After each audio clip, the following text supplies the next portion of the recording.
And welcome back. It's a new year, a new episode of Folk Artwork and Friends. I hope the holidays have treated you well and that you got every single little thing you wanted.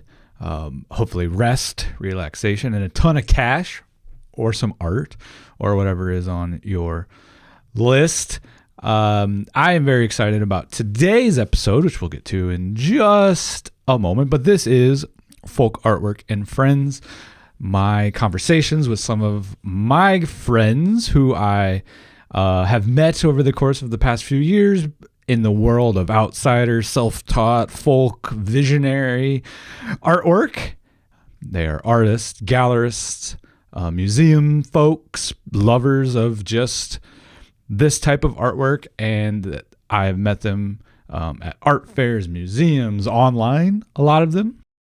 They say don't meet people online, but I've met almost all of these people online, a lot of them in person, but most of them online, and they've been great, fantastic people. So I'm excited to share my latest conversation here with you today. Before we get to that, it is the first Friday of the month, which means it is time for a new Folk Artwork and Friends episode. But also, if you are in the Des Moines area, every place 3.5, 4 hours from here is the Des Moines area, in my opinion. Minneapolis, Omaha, Kansas City, Chicago, close. First Friday at Mainframe Studios is Friday, January 2nd. If you're listening to this today, the day it comes out. And I am, again, thrilled to announce that I will be joining Ashley Mary in her beautiful studio with her beautiful artwork, possibly her beautiful child, who last time took a nap on my shoulder, which was really fun because my children are almost too big to be doing that now. But I'll be there again with Ashley, showing work by Renisha McCoy, self-taught artist out of North Carolina, and Canadian folk artist Jackie Bradshaw. So come out, say hi, and stay tuned for more about potential more showings at Mainframe Studios the first Friday of every month and beyond. Today, I am thrilled to be joined by one of the most talented artists out there currently working, doing some incredibly powerful, moving, and important artwork. It is the one and only self-taught artist, Esteban Whiteside. I first got to know Esteban years ago. I was extremely impressed with his artwork. Esteban is a Black artist living and working. He was out of Washington, D.C., currently now in North Carolina, back where he grew up. And he does paintings, large-scale paintings, sculptural work, wood carvings. We'll get into all of it. But I've been such a big fan of Esteban's work for a while now. Got to meet him in New York last year at the Outsider Art Fair, which I was able to show some of his work for him. And I'm just really impressed with what he does and continues to do. I think he is doing important work. And I just, again, as I will tell him probably too many times, but I just respect the hell out of his work and what he does. So I'm just thrilled to know him, to see his work in person. If you've not seen his work in person, I highly recommend it. You can follow him, though, on Instagram, Esteban Whiteside. And I hope you enjoy this conversation with him today. All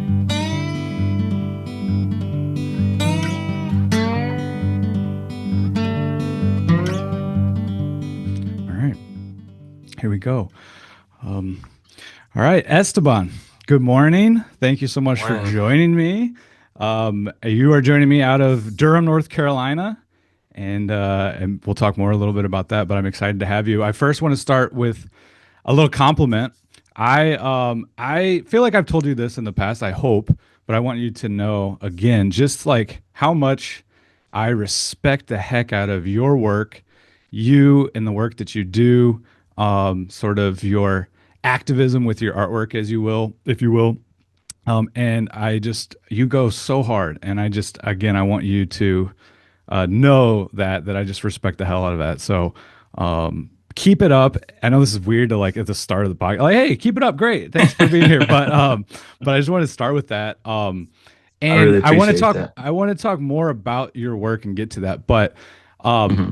as we were kind of just discussing before we started recording here, it's embarrassing, and I feel like uh, we're relatively the same age, and it seems like more and more, especially for middle-aged men, that they'd rather start a podcast to like talk to their friends than Hmm. actually talk to their friends. So that's what I'm doing here, and it's embarrassing because we've known each other for a few years now. Finally, got a chance to meet in New York in March.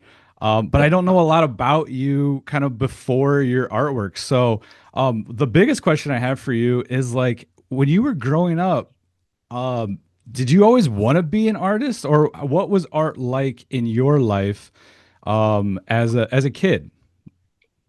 So I definitely always loved making art. Like I'll find like some of my old stuff. I was always drawing like Ninja Turtles and Ghostbusters and stuff like that. And I think it was like in elementary school when they would have like these yearly contests of the best artwork for, like, I think it was like three different age groups in my elementary. And it was like every time that I saw these contests, it just made me feel like art is not for you, because these people were drawing like super realistic things, and like my work is never been like hyper realistic. And that was kind of always like the standard in our town. It was just like, if you can't draw something that looks exactly like the object, then maybe art is not for you. So I was like heavy into sports just year round. There was nothing to do in our town, so it was like me and my wife now, she was also, we grew up in the same town, so we both just played sports year round. My brothers all played sports, and like that was always like the focus. But art was something that I always loved looking at. I loved to do it, but it kind of felt like like I'm not, like, art is not in the cards for me, because couldn't draw as good as a lot of other folks.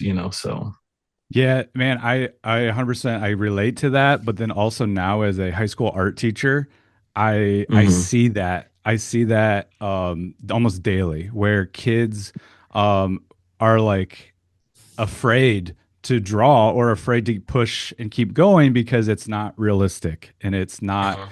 the biggest thing is always like kids are like, well, this doesn't look like a real ear, and I'm like, I don't care, like who cares? And maybe I'm either the best or worst teacher because I like hate hyperrealism. Yeah. But yeah, no, I totally get that. So you probably then similar to me again, I think we're the same age. In the sixth grade, I was like, all right, I'll be in the NBA. That's what I'll do. Yeah. Were you kind of like on Yeah. Like that's what I that thought I was athlete gonna do path? as well. Yeah. Hey, there's still time for us, dude. I mean, I don't know. Maybe the I big just three. stopped growing and never could really put on a lot of weight. So I was like, yeah, I don't know about this. Yeah, no, I totally get it. So then, did you go to college? Was like when you even went to college, was art even like on your radar? Was it still a thing you kind of did here and there? Or is it just Yeah. like, all right, I got to you're like, I'm not going to be an artist. I'm not in the NBA. So, like, what do I do from here? So I would always, like, I couldn't focus for a long period of time. I would always start drawing, and I would always try to draw stuff in class or in church that would make somebody laugh. So I Hmm. would try to draw like people in the church, like in a funny way, and then I would just kind of show it to my brother and try to get him to bust out laughing. In the middle of So church. yeah. Yeah, I And love I would it. do the same thing in class. Like I would draw something, I would just kind of like show somebody like that. But I just couldn't focus. Like I always just like was always sketching. And then when I went to college, I played basketball in college. Okay. So I went to a school down kind of towards Charlotte. It was like a D2 school. I hated it. So then I transferred to Montreat College, right below Asheville. Okay. And it used to be the Black Mountain College, Hmm. which is like this really cool experimental school where like Jacob Lawrence, Willem de Kooning, all these big time artists came for a couple years. And the school didn't last very long. But when I was at Montreat, they told me I had to take an elective, and ended up taking like intro to art. And in that class, I got to learn all about the Black Mountain College. And I was just kind of thinking, like, why did all these big time artists, come here? So that sent me down like a rabbit hole. And that's kind of where I first discovered, Jacob Lawrence's work. And my art teacher there, like for the end of the year, we had to do like a project. And I remember creating all of mine on like what was it, like it was paint on the computer. I think that's what it was called. Oh yeah, yeah, yeah, Yeah. yeah. So I did a whole It's just like like MS Paint. yeah, I did a whole project on that. And That's I was like, awesome. man, that was like a lot of fun. But I still didn't really, start painting until I think it was like maybe 4 or 5 years after college. I was bartending, and the bar was always like super dead during the day.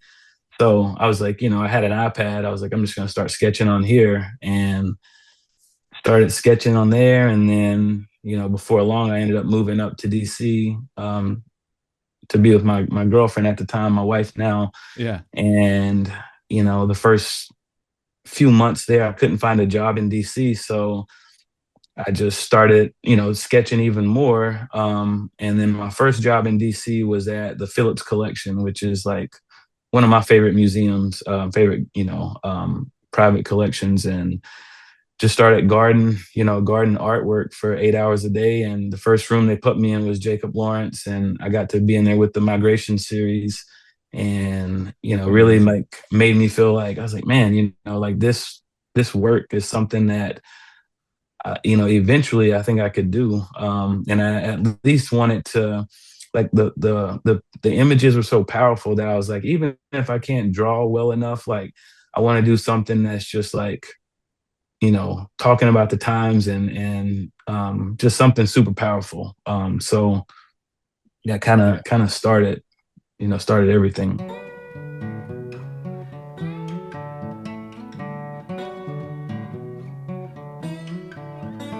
So I always kind of wonder like what people's like year zero would be, which would be like sort of Hmm. their, that explosion, that big bang of sort of that work. But Yeah, before we kind of move forward a little bit with that, so did you say you were working as a guard, guarding the collection?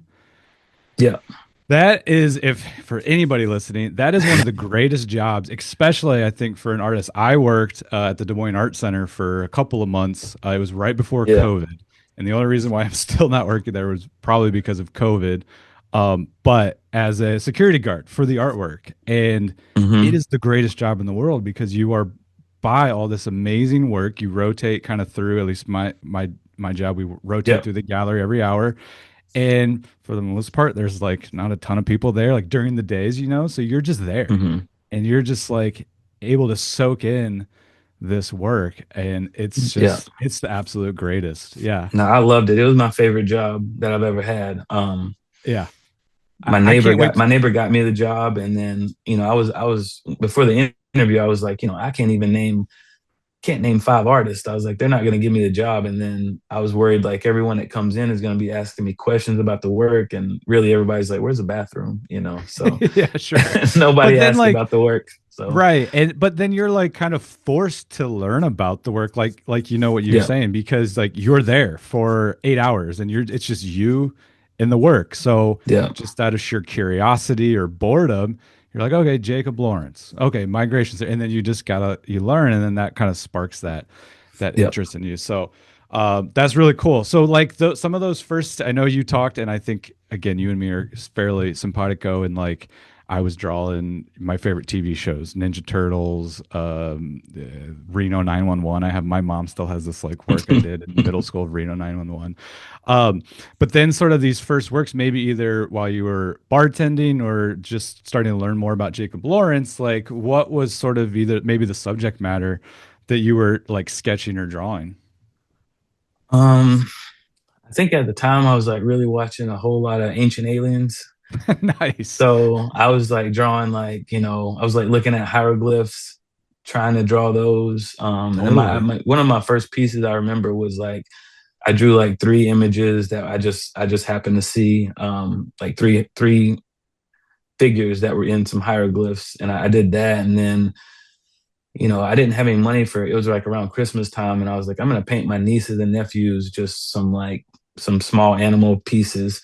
Yeah. And I did that, and I was just like, man, like that really felt like therapeutic, even though it was, I just it was like a whale and a turtle or something like that. But once I came back after Christmas, I just like, I'm gonna keep doing this every day till I can't. And it turned into just like having a house full of pieces, after like a year. Hmm. Then I decided to take that out to the street and try to sell it. Yeah. So Yeah. yeah. So you were like actually just going out on the street and being like, "Hey, posting up, selling works, or just Yes. at least getting your name out there." Yeah. So my wife, we would load up her car and she would drive me out to one of the busiest streets in DC, 14th Street. And I would just unload it all the way down a block, like on the side. It was like maybe 30, 40 pieces. And I would just sit there on a little stool. And I just loved watching people interact with the work. I was like, whether they liked it or not, like just anybody that like stopped by, like I loved talking about it. And before, like I never loved talking to strangers. Like I would like get like sweats if I had to talk Mhm. to somebody that I didn't know. So I was just like, man, like this feels completely different. Like it feels like something that I'm supposed to be doing right now. So I used to do that like every weekend, just take my work out there, and I would sell a couple, and I would just be like, man, like I'm gonna do it the next weekend, and just turned into me meeting a collector up there who bought like six pieces, and then I was like, man, like I think I could really do this for Yeah. a living. And yeah, many years later, I was able to paint full time. But at the time, that was like the spark that made me feel like, if this many people are interested in the work, maybe I could do this. Yeah. That's awesome. So, we've talked, and I guess I've heard you in other places kind of talk, and I don't know if this would be your year zero, and I don't know. I'm like doing this for anybody watching. This is maybe I'm coming together for that zero, but so would this have been kind of before, during, after? Maybe I've heard you say that sort of really what has sparked your work and really sort of I feel like maybe you've took off running was the unfortunate killing of Michael Brown in 2014. Mhm. Like, what was it about that specific event? Where were you? Like, what emotions came over you that really, I think, as you have said, and you can kind of see in your work, that really kind of took it to that next level where you're just again like not holding back, and really changing almost from that artist to activist, with the Yeah. messages in your work.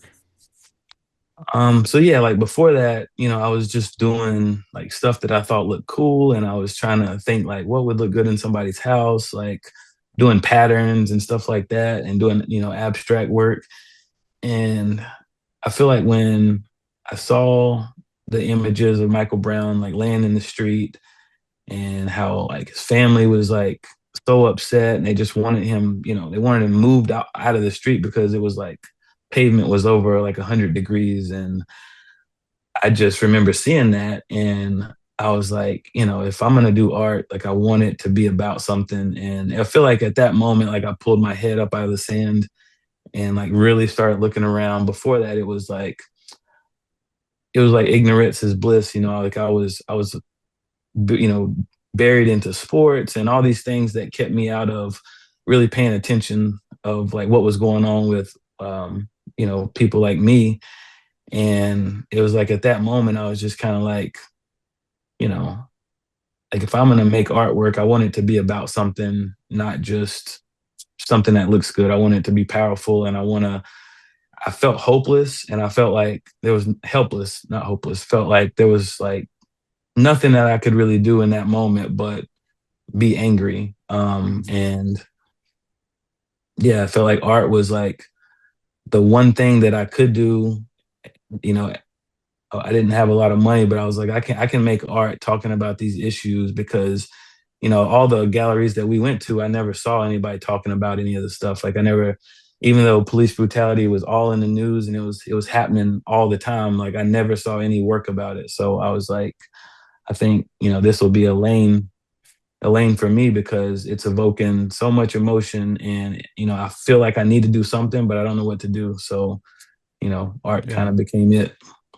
Yeah, you say like you kind of switched from making work maybe that was beautiful or that people would want to hang in their homes to more of that those messages. I personally believe that your work is one and the same. It is beautiful and it is has a message, but I think there are probably some people that might think like, oh, this is too much for me Mhm. in my home, right? I think, looking back at the Outsider Art Fair we did this year, you were named in Art News's one of the 11 most knockout artworks at the entire Outsider Art Fair.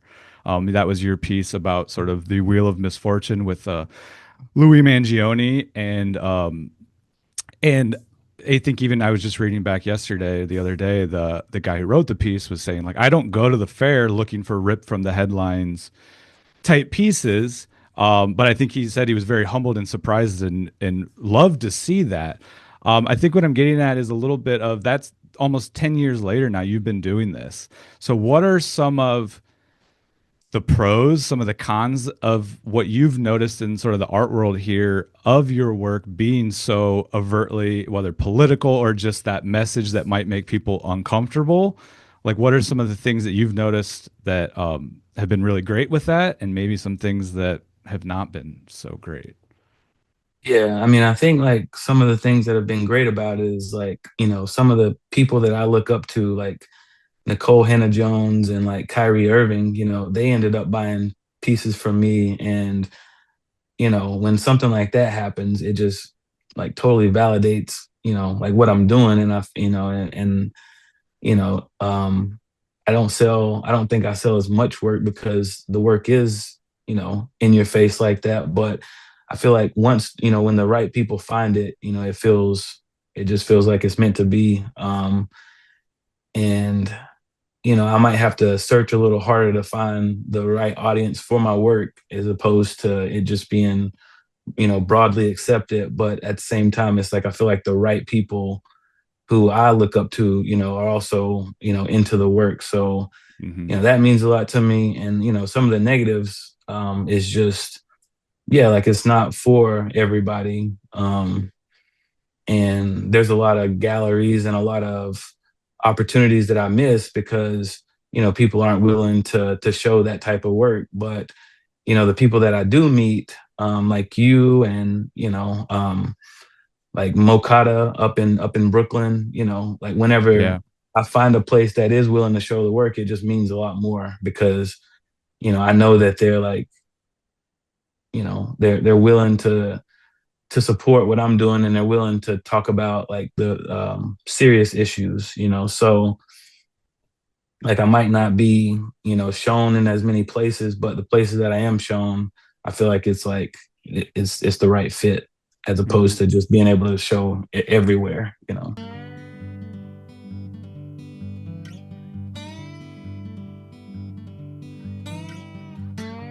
No, I mean, you basically just said this. I just pulled this quote, I think from either your website somewhere, but you were quoted as saying, I want the right people to love it. And if you feel guilty, that's probably how you're supposed to feel about it. And I love that. Mhm. I think like that's spot on. I think at the Outsider Art Fair this year, I would say almost everybody that walked into the booth was immediately attracted to your work and let out some four-letter word of either this is amazing or oh, this doesn't make me feel good, Mhm.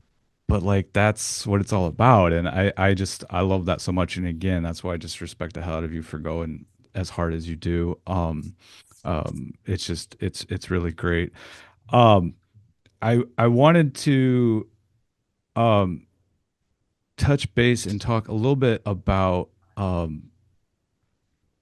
your work and specifically some of the artists that have kind of inspired you. You mentioned Jacob Lawrence. I think I've Mhm. heard you talk about Romare Bearden, Of course, like Basquiat could be someone that is your work is a reference to, but I think two artists specifically that you and me share a strong bond about, and maybe for this audience, would be Steve Ashby and Mhm. Elijah Pierce, like Yeah. two of I think you and me would consider just the absolute goats of like, Hmm. especially of wood carving, which I've got one of your pieces right back here, one of your Yeah. original wood carvings. So can you tell me a little bit about like maybe when you first discovered their work or a piece Mm. that of theirs that has always stayed with you, and what it is about their work that has really inspired you?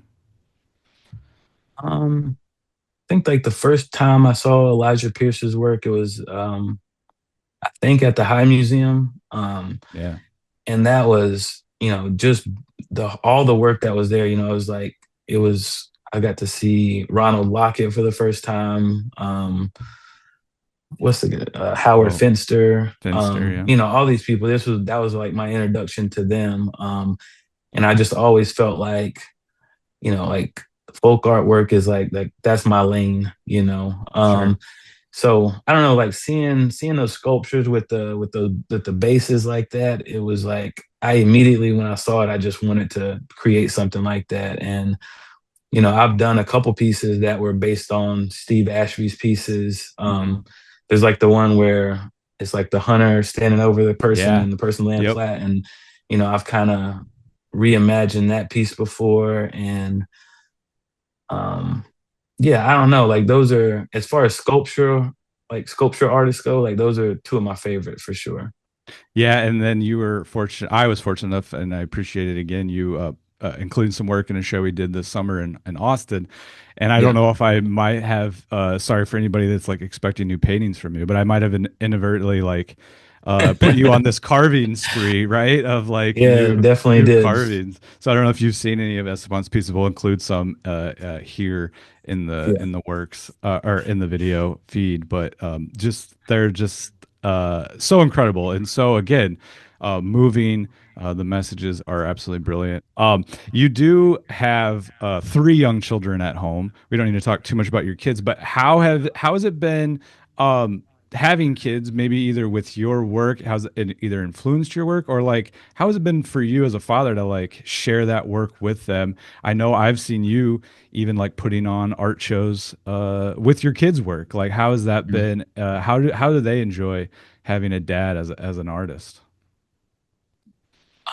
Well, I mean, I love it. Like I get a lot of inspiration from my daughter, like seeing her work, like the way she is just so free about it. And then it kind of makes me sometimes want to not make all my work political. It makes me just Sure. want to like do some fun stuff like she's doing. But she kind of bounces around. She does like polymer clay sculptures. I mean, she was working on some before I came up here.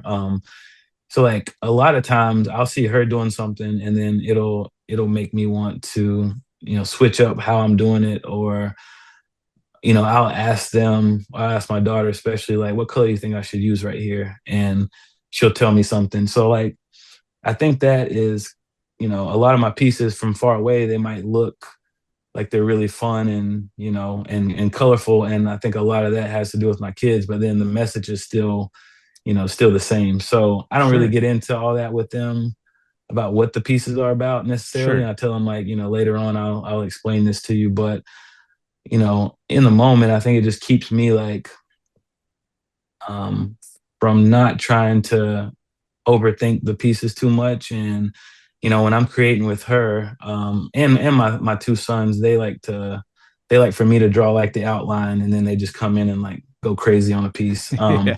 Yeah. But yeah, it just helps me to like not be so serious and to like sometimes, just go in and create the first thing that comes to my mind and not sit there and think about it for too long and just have fun creating. Because they do all the time. So Yeah, for sure. I know one of the greatest pieces of art I've done was I was really going to try to be a super serious artist and make a self portrait, and I was really into it. And then I think he was 5 at the time, came up with a marker and drew eyes and face when I wasn't looking, and I'm like, that's way better than I could ever do. So, yeah. I'll take it. Yeah, and again too, I think like your kids are probably they've got to hopefully be inspired to see what you do. But I've actually shown my son your work because, um, again, back to our original or that beginning of our conversation with that hyper realism, I've told my son, even at 6 years old, he's like, I want this to be perfect. I'm like, dude, like, look at Esteban's work. Like, this is not, you don't have to do this. And I've shown Yeah, my high school kids your work just to show them, like, hey, I think personally the message, the meaning is way more important than, again, I could care less about hyperrealism. yeah. That's one thing that's been great about your work and getting to know you more. Do you have any 2026? This is officially coming out in 2026. Do you have any projects, any shows, anything upcoming that you'd love Um, to talk about? well, I have one show that's coming up in DC. I think probably in either September or October. It's going to be at Art Enables. Oh, great. Yeah, Um, yeah. and that was like a gallery that was super close to my house when I lived up there. And, I just I loved what they do. And I loved a lot of the artist work that was, that's part of that collective. So it's going to be like a two-person show with another artist up there. We're still trying to like exactly figure out who I'm gonna pair up with, but that'll be in the fall, and then I think maybe like in March or April, I'm trying to find a place in North Carolina to do a show because like the last time my family has really seen my work was like 2015 when I was like just getting started. So Sure. I think it would really be cool for them to be able to come to a show and see how the work is progressed over the years and not just see it on Instagram. So Yeah. um yeah, so that's my goal in 2026 is really to like dive into the Durham art scene and try to figure out a place to have a show because I have a lot of sculptures that I've been working on, and I want the next show to be completely all like wooden sculptures. I love Yeah, it. I and love it. so that's what I'm working on right now. Perfect. Maybe a good time for me to finally make my way to North Carolina. Sure. I got to drive through DC last year, see you, and now that you're in North Carolina, I'll have to make my way out there. So, I feel like there was one last thing that I wanted to ask you, but I'm like completely blanking. I don't know. Maybe I've not had enough coffee yet this morning. But I can't thank you enough, Esteban. Again, I'm just such a big fan. I think we've worked together professionally here now for a couple years, but I think with all artists that I've been fortunate enough to work with, number one, I'm just like a huge fan, and I should probably give a shout out to my buddy Tyler Lynch, who is a really cool digital artist and sort of always. I'm such an old man now these days, but he's like really into like the avant-garde artist. And you know what? Yeah. Back when I was first starting this folk artwork, whatever, he was like, dude, Esteban Whiteside follows you. And I was like, oh, great. I should look into that. And then of course, immediately was just blown away by your work. I guess the last thing, and I could talk for hours, and I'm a high school art teacher, so I can like kill. I can if there's 6 minutes left in the clock, I could kill. I could talk for 6 straight minutes. Yeah. Finally, the other day, I had a girl say to me, who I knew really well, so I wasn't offended. She's like, "Just shut up already, dude." Okay, you're right. But what I wanted to say back talking about your work again, and sort of your I think it's hard for artists, and who cares at the end of the day. I think there's a great Mike Tyson quote who's like, who cares about my legacy?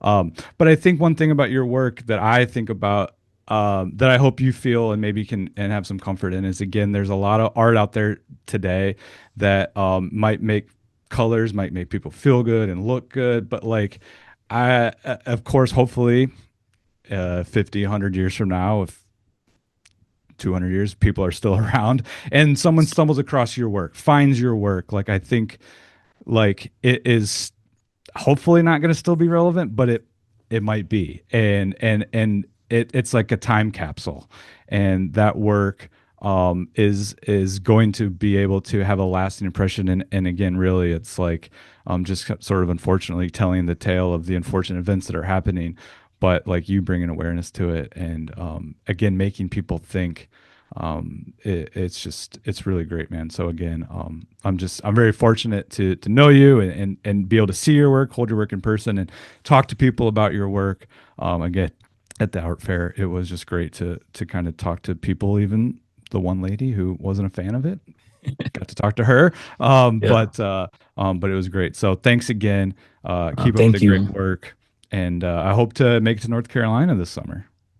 Hope so, man. Well, thank you, man. Thank you for this and for everything that you've done. You've been awesome since we met. And even before we met, I loved what you were doing, and I was like, loved your page. So it's always been positive. So just thank you. Yeah, of course. Here's to hopefully bigger and better things. So thanks again, Esteban. All right.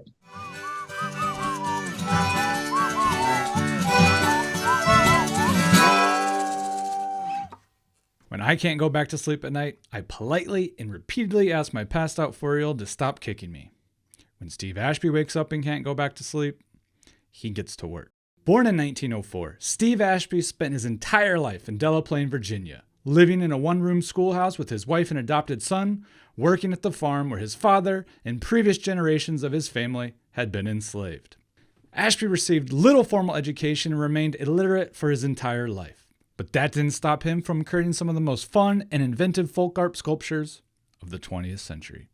Having been sculpting and carving wood most of his life, it wasn't until he was in his 60s, after the passing of his wife and his son moved out of the home, where he turned to sculpture full time. Within a few years, his slapdash and humorous works of art, like Mother and Child, often comprising of found objects and personal items, were exhibited in folk art shows across the country. Smaller works cut from plywood and painted with model airplane paint, and larger sculptures made from tree trunks and branches, which he adapted the American folk art tradition of wind-activated whirligigs, all using found objects like timber and lumber, bottle caps, old clothing, and magazine cutouts. Although his art was a vivid reflection of the daily life around him, inspired by black exploitation films of the 1970s, he claimed to be most inspired by his dreams. I wake up with an idea that won't let me get back to sleep, so I get up and I make that idea. I was first introduced to Steve Ashby's work by contemporary self-taught artist Esteban Whiteside, who take inspiration from artists like Ashby and Elijah Pierce into his own wood carvings that reflect the lives of the Black community in America.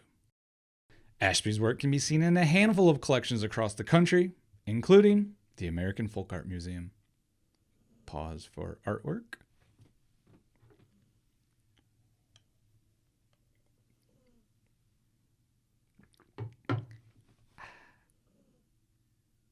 Head on over to their website to check out their online incredible collection of American folk art. Some of my favorite self-taught artists ever, including, but not limited to, the one and only Steve Ashby.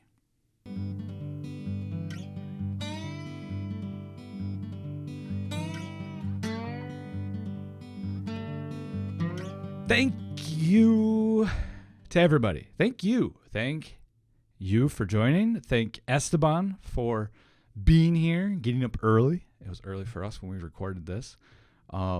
Thanks to everybody for listening, for the feedback, for the comments. If you can, like, subscribe, leave a review, a comment. That is how, unfortunately, in this world that we get seen and get this out in front of more and more people. But I do appreciate all the lovely feedback I've gotten so far, for everybody for listening. Again, I can't thank you all enough. It's really been a blast, as I mentioned in this episode. Unfortunately, I could just text these people or call them or meet up with them and get to know them better in real life. But I guess that is one of the good things about a podcast in the year 2026. It is now. That's crazy to think about, that I can talk to them over the computer and record it and share it with you all. So I've really enjoyed doing this. I hope you've enjoyed listening to these as well. And thank you. I'll just say it again and again and again. Thank you. If you're listening to this the day that comes out, hope to see you at First Friday at Mainframe Studios in Des Moines, Iowa. And if you've already come to visit, thank you. And if it is past Friday, January 2nd, come to another one. I think I'll be there more often. Again, stay tuned for that. Lots of fun, exciting things happening in 2026. And I hope to tell you more all about that soon. Stay tuned. Subscribe to the This Week in Outsider Art newsletter on Substack. That's FolkArtwork@substack.com. Follow us on Instagram, TikTok, YouTube at Folk Artwork. Go to the Folk Artwork website. Shop self-taught art, folk art from some of the greatest, best artists in the world. And I hope you have a fantastic new year. Bye. And thank you to Jason Brown for the Folk Artwork and Friends theme song and all the interstitials. So many great little ditties that he put together for me. I can't thank him enough. Go check out more original music from Jason at sapwood.bandcamp.com. Buy an album. Support folk musicians like Jason. Thank you again, friend. Can't thank you enough. You are the best.